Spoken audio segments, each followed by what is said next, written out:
Hello, welcome to Soma Talks again. This is the space where we explore the harmony between body and mind and how we can live in alignment between these two every day. I'm Agatha, and today we are diving into something deeply fascinating: energy channels. What are they? How do they affect us? And how can we use this knowledge to feel more balanced, vibrant, and connected? These are the questions that we will try to answer in this episode. Whether you've heard of chakras, meridians, nadis, or Reiki, or maybe you're completely new to this topic, stay with me because this episode might change how you think about your own body and mind. Let's start. Our today's agenda begins with the question, what are energy channels? Then we will explore more the left and right side of the body according to the yoga energy philosophy. Then we will talk about feminine and masculine energy in our daily life. And we will move on to Reiki and meridians from the Chinese philosophy. We will wrap up with practical energy balancing tips and daily applications. If you are ready, let's tune in. So what do we actually mean by energy channels?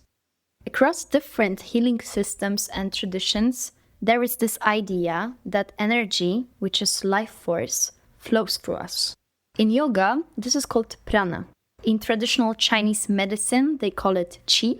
And in Reiki, it is known as universal life force energy.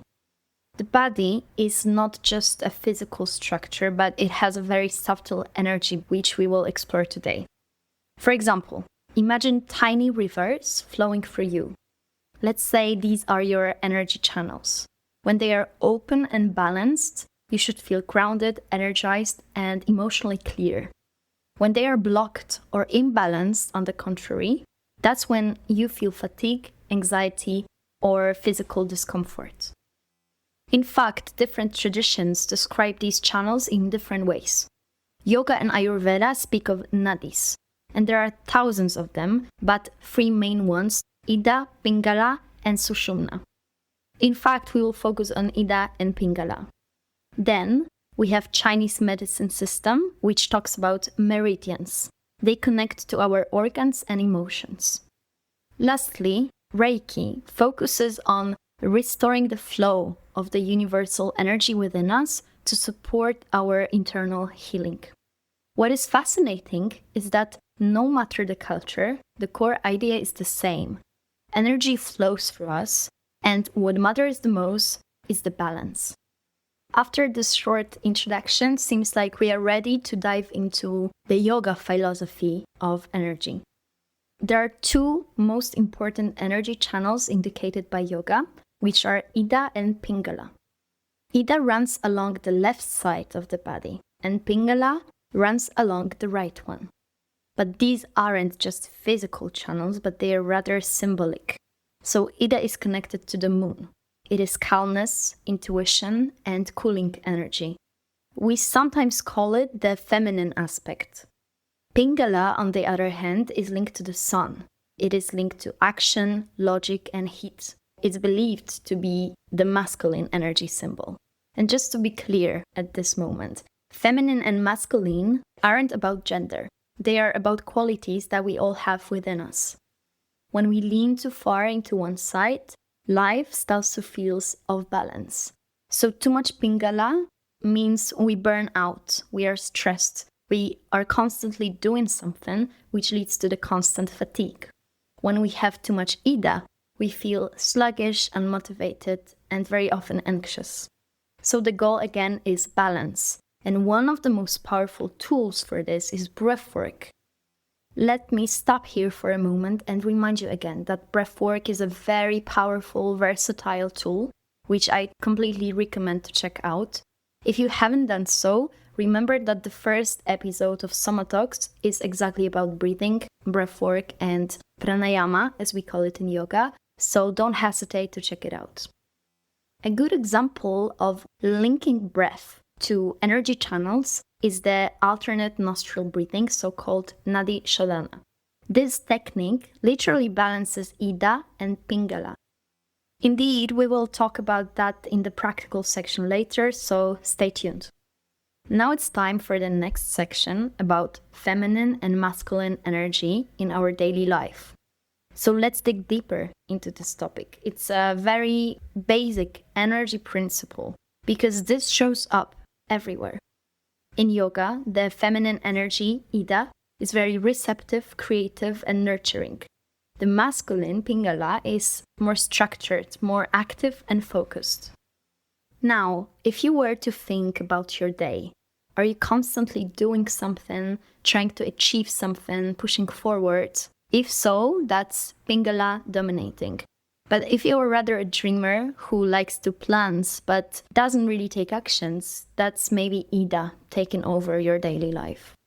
In fact, modern life very often tends to glorify the masculine energy, always hustling, being productive, moving very fast, achieving. But the body and mind crave both of these, rest and action, softness and strength. So the masculine and the feminine energy, both are very important. And this isn't just spiritual talk, it is also neuroscience.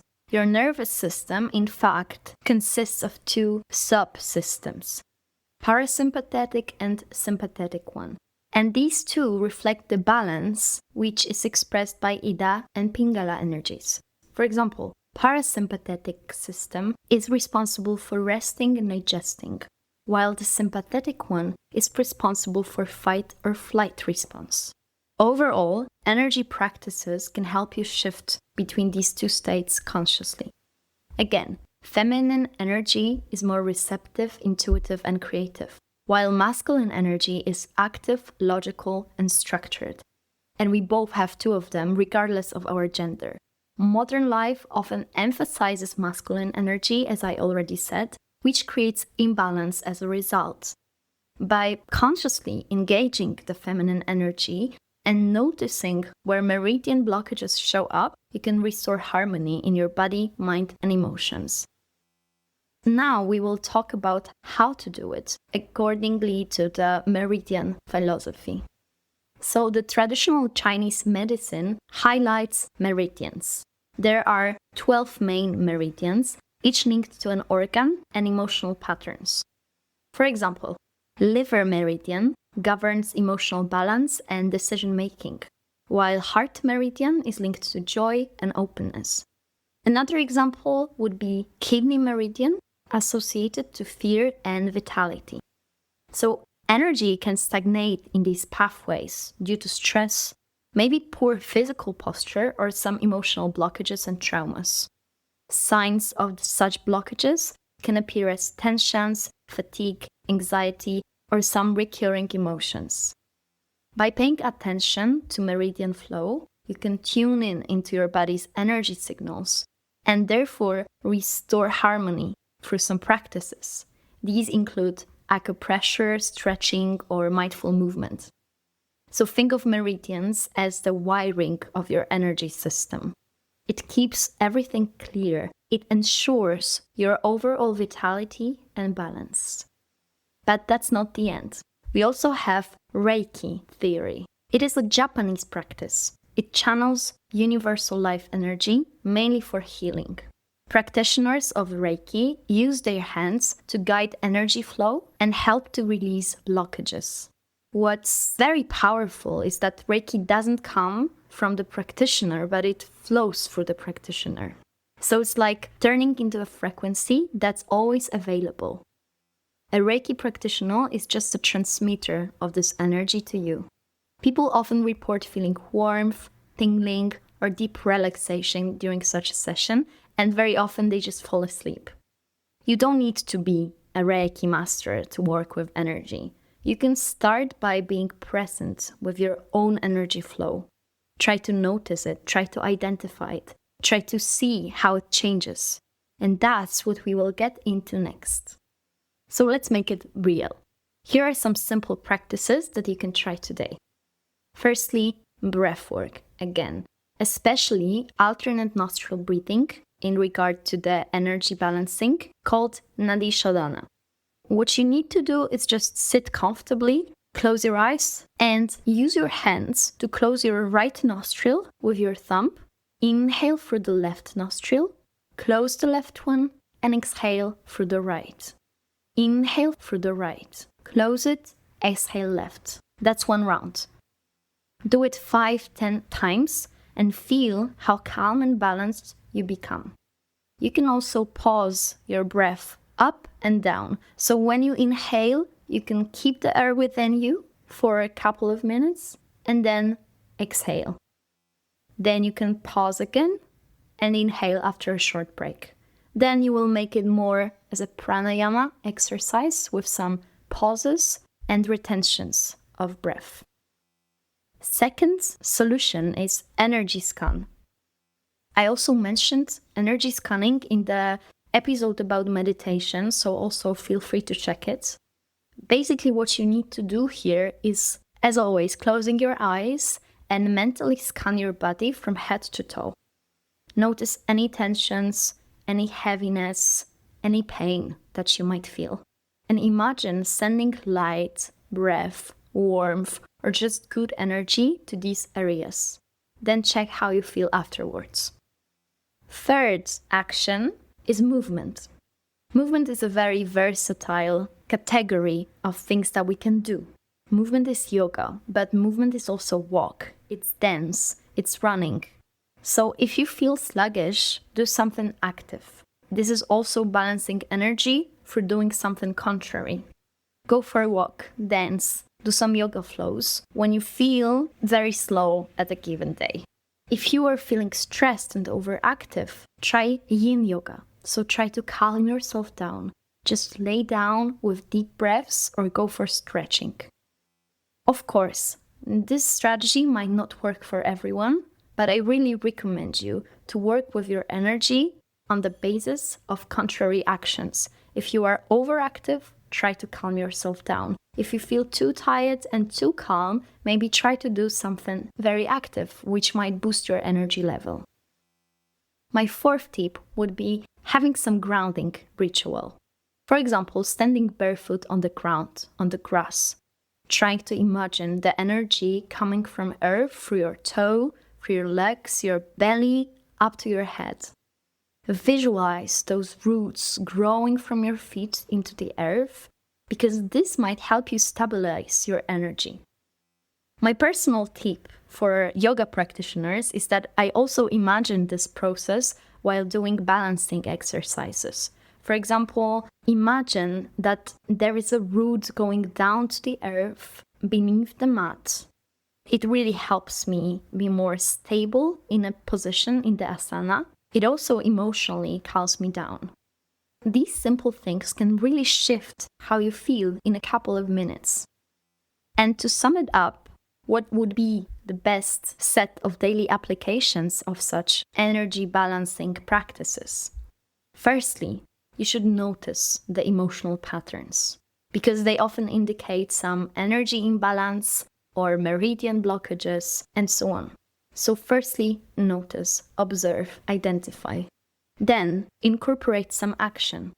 For example, short breath work or movement breaks might help you with that. Thirdly, mindfulness.